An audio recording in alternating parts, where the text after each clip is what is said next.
नमस्कार, आप देख रहे हैं न्यूज 24। मैं हूं अजीत अंजुम। बनारस में वोटिंग चल रही है। दिग्गजों ने भी वोट डाले हैं। वोटिंग से तय होगा कि बनारस किसका होगा, काशी का किंग कौन होगा।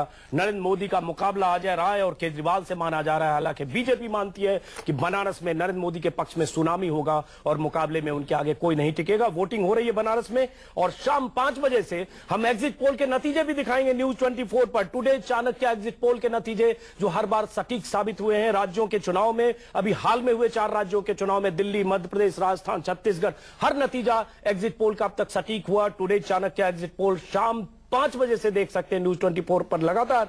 इस बीच बनारस चलते हैं। बनारस में मतदान हो रहा है। अजय राय ने भी वोटिंग की है। हालांकि अजय राय सुबह सुबह विवादों में आए जब पंजा छाप का एक वो लगाकर वो पहुंचे और उसके बाद जिस ढंग से मोदी को लेकर विवाद पहले हुआ था जिसमें हाथ में कमल का निशान था, उसी तरह अजय राय को लेकर भी सुबह विवाद की शुरुआत हुई वोटिंग के साथ ही। 4 तस्वीरें आप बनारस की देख रहे हैं।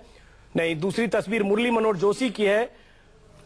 आरपीएन सिंह के इलाके की भी तस्वीर है। योगी आदित्यनाथ गोरखपुर से बीजेपी के मजबूत उम्मीदवार हैं। 4 तस्वीरें आप सुबह की देख रहे हैं। वोटिंग, बड़े बड़े दिग्गजों ने मतदान किए हैं और सबकी नजर है कि बनारस में क्या होने वाला है। बनारस में हमारे संवाददाता कुमार कुंदन और अमित कुमार मौजूद हैं। पहले चलते हैं कुमार कुंदन और अमित कुमार के पास, जायजा लेते हैं बनारस का, उसके बाद स्टूडियो लौटेंगे। स्टूडियो में कई मेहमान हैं। कुमार कुंदन, अजय राय को लेकर सुबह विवाद की शुरुआत हुई। जिस ढंग से कहा गया है कि अजय राय जब पहुंचे, जो चुनाव आयोग आचार संहिता कहता है उसके मुताबिक चुनाव चिन्ह लेकर इस तरह से 100 मीटर के भीतर नहीं जा सकते, खासतौर से पोलिंग के वक्त। तो उसमें क्या हुआ? उसमें आगे कोई प्रोग्रेस है? बीजेपी को शिकायत कर रही है, मामला ठंडा पड़ गया?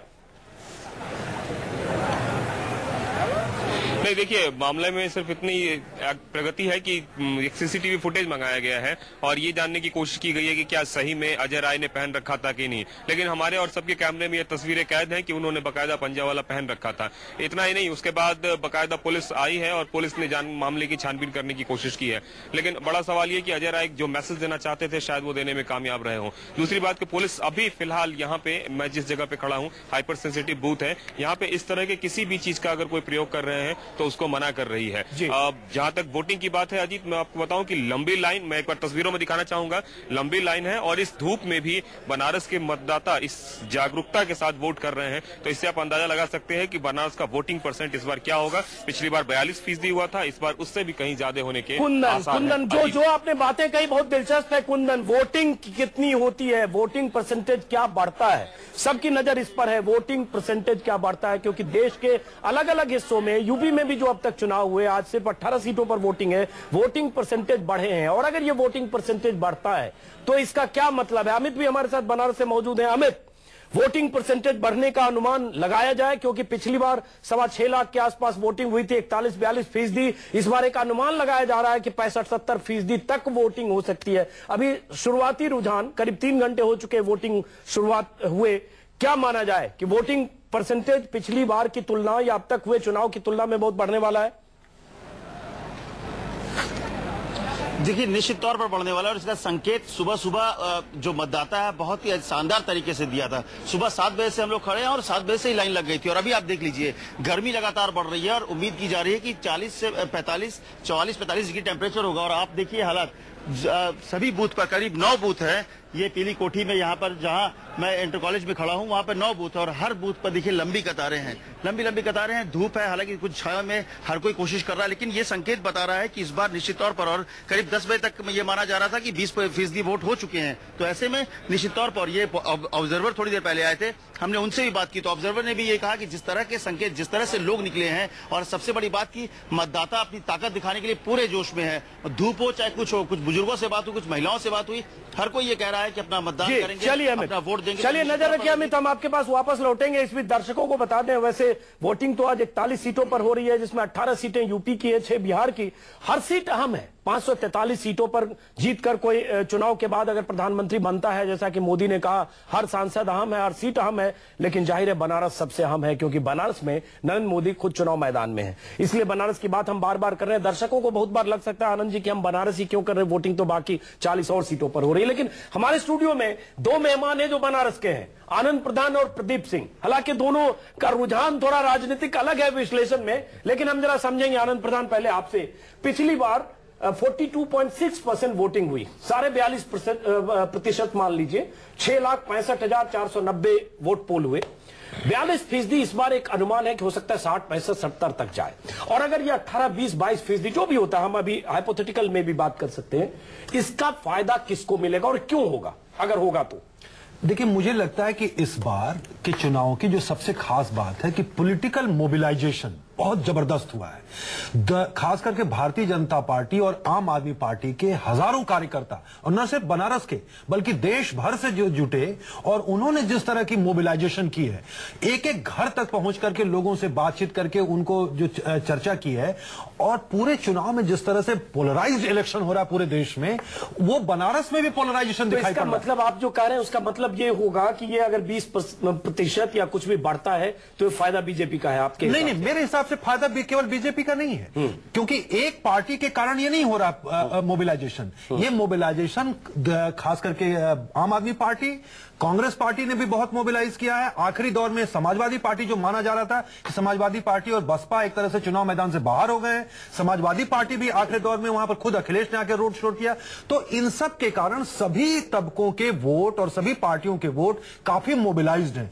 खास करके जो तीन पार्टी, सुनते, एक मिनट रोक रहे हैं, मुरली मनोहर जोशी कुछ बोल रहे हैं, जरा सुनते हैं मुरली मनोहर जोशी क्या बोल रहे हैं। उसमें अभी तक कहीं ऐसा नहीं है कि कोई शंका की या किसी प्रकार की संदेह की गुंजाइश की। ये तो अब एक चुनाव निश्चित हो गया, इसमें कोई फेरबदल की गुंजाइश नहीं। लड़ाई कहाँ है? दूसरे दिसंबर पे कौन आएगा? केजरीवाल?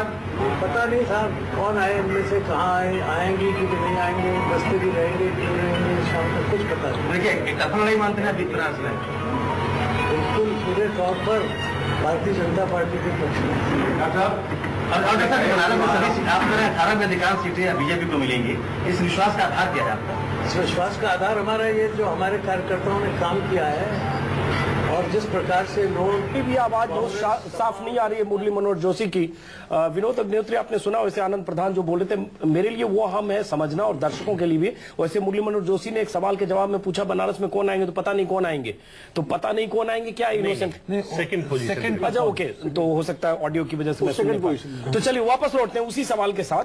जो सवाल है कि अगर वोटिंग ज्यादा होती है, जिसकी पूरी उम्मीद है कि 20-22% ज्यादा वोटिंग होगी, ये इसकी वजह क्या, और क्या इसमें मोदी के जीत के आशा छिपे हैं? देखिए, सीधे सीधे दो वजह हैं स्पष्ट। एक वजह ये है कि मोदी खुद चुनाव लड़ रहे हैं, प्रधानमंत्री पद के दावेदार है, और भारतीय जनता पार्टी दावा कर रही है कि इस बार उसको जो है पूर्ण बहुमत एनडीए को मिल रहा है। तो निश्चित रूप से एक मैसेज है कि अगर मोदी यहां से जीते हो तो प्रधानमंत्री बनेंगे, और प्रधानमंत्री बनेंगे तो बनारस का कुछ कल्याण हो सकता है। तो एक वो भावना जो है एक आम मतदाता में, उसकी वजह से एक कारण है। और दूसरा, आम आदमी पार्टी ने जिस तरह घर घर जाकर के डोर टू डोर कैंपेन करके पूरे चुनाव को एकदम वहां एक राजनीतिक मंथन कर दिया, उसकी वजह से जो तमाम युवा वोटर हैं और जिनको कांग्रेस और भाजपा एक ही जैसी लगती है, वो भी अरविंद केजरीवाल। तो ये कहना मुश्किल है कि अगर 20-22% वोटिंग बढ़ती है तो उससे किसी को किसी पार्टी विशेष को बिल्कुल। और दूसरे जो आखिरी दौर में, जो आखिरी 3 दिनों में जो कांग्रेस और सपा ने जो मेहनत की है, उसकी वजह से उनका वोट नहीं, नुकसान भी हो सकता है। पर एक मैं आंकड़े के तौर पर बता दूं अजीत जी कि पिछले दिनों एक अध्ययन में ये बात आई कि 2009 के बाद 22 विधानसभाओं के चुनाव हुए हैं, और उसमें 14 में जो सरकारें थी वो वापस लौट आई। मैंने जो एंटी इनकम्बेंसी वाली धारणा थी, लेकिन उसकी दूसरी थ्योरी की मिसालें भी सामने हमारे। पर एक बात और हम यहां पर जोड़ दें तथ्यों के मामले में ही, कि सब लोग ये मानते हैं कि अगर इस बार वहां से मुरली मनोहर जोशी लड़ते तो उनके लिए बहुत मुश्किल थी, वो चुनाव हार सकते थे। तो अगर इस पृष्ठभूमि में बनारस के चुनाव को देखें, अब उस पृष्ठभूमि में देखना शायद बेमानी होगा। बेमानी मतलब इसका मतलब ये है कि वहां पर ऐसा नहीं है कि एक तरफा चुनाव। चलिए वापस आते हैं, प्रदीप जी आपके पास आते हैं, लेकिन इसके हाँ चलिए पहले आपने बात कही, उसके बाद एक सवाल है मेरा, पहले आप बोलिए। नहीं, देखिए, आपने जो सवाल किया था उसकी सीधी सी बात यह है कि बनारस ही नहीं, देश भर में अभी तक जो लगभग 502 सीटों के लिए वोटिंग परसेंटेज ज्यादा है, 10 से 15%, 8 से 10-12% ज्यादा है। किसी इलाके में 18-20% भी है। तो उसका एक बड़ा कारण ये है कि राजनीति के प्रति जो लोगों में निराशा का भाव था वो छटा है। उसकी शुरुआत अन्ना हजारे के आंदोलन से हुई। उसमें वृद्धि हुई है। नरेंद्र मोदी का कैंपेन जिस तरह से विकास के केंद्रित रहा है, तो उसका असर पड़ा है। बनारस में क्यों हो रही है? एक बात पर शायद कहीं मतभेद नहीं होगा कि इस समय जो लोकसभा के चुनाव हो रहे हैं उसमें बीजेपी नंबर 1 की पार्टी बनने जा रही है। बहुमत मिलेगा नहीं मिलेगा इस पर बहस हो सकती है, लेकिन बीजेपी सबसे आगे है, इस पर शायद कोई बहस नहीं होगी। और उस पार्टी का जो सबसे बड़ा उम्मीदवार है, एक मिनट इस पे पहले दोनों की राय ले लेता हूं। क्या इससे असहमति है, काउंटर कर रहे हैं? नहीं, सबसे बड़ी पार्टी बीजेपी होगी, इस पर कोई बात नहीं। प्रदीप सिंह का सिंगल लार्जेस्ट पार्टी ऐसा अभी जो जितने चुनाव पूर्व सर्वेक्षण है, चुनाव पूर्व सर्वेक्षण वो तो यही कह रहे हैं। हाँ, तो आप सहमत है ना? आपको भी लग रहा है कि इसी नतीजे पर है कि सिंगल लार्जेस्ट पे कोई कंफ्यूजन नहीं है? कोई कंफ्यूजन। चलिए प्रदीप जी, एक सवाल और उठता है कि जो बनारस में भी होके आया, आप तो बनारस के हैं और आनंद जी भी बनारस घूम कर आए होंगे, जो उम्मीदें जगाई गई है बनारस के लोगों में कि मोदी अगर आएंगे तो विकास होगा, और जिस ढंग का भाषण भी मोदी ने दिया, जो रोहनिया से ही एड्रेस किया या जो भी उन्होंने उसके पहले संकेत दिए, और उनके जो लेफ्टिनेंट हैं वो लगातार कह रहे हैं कि बनारस का विकास होगा, और उसमें 1 साल 2 साल में भी ऐसी चीज दिखेगी चमत्कारी, ऐसे संकेत और संदेश भी दिए गए। अब एक सवाल उठता है कि प्रधानमंत्री अब तक जहां भी जिस कंस्टिट्यूएंसी के रहे हैं, जब भी फूलपुर से लेकर और अब तक आइए, प्रधानमंत्री की कंस्टिट्यूएंसी विकास के लिए सबसे अधिक अभिशप्त रही है। अगर आप कहीं का भी उठा के देखें, लखनऊ के लोगों की शिकायत अटल बिहारी वाजपेयी से है, बीपी सिंह की शिकायत उनकी कंस्टिट्यूएंसी है, अमेठी से शिकायत है, रायबरेली की शिकायत है, इंदिरा गांधी की कंस्टिट्यूएंसी है, नेहरू की कंस्टिट्यूएंसी, तो ये हर जगह ये समस्या रही है। तो बनारस उससे अपवाद होगा क्या?